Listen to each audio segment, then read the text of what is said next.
How to fix Facebook connecting problems. Hello everyone, in today's video we talk about how to fix this on your Facebook. Just watch this video till the end. So first, go and open the settings of your phone, then go directly and open apps option. Here on apps option you have to search for Facebook. Open then Facebook like this and go to storage.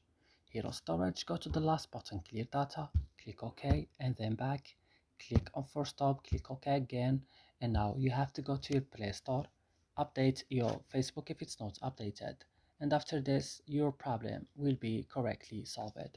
So I hope this video is helpful for you. Don't forget to like, subscribe in our channel. See you in other videos.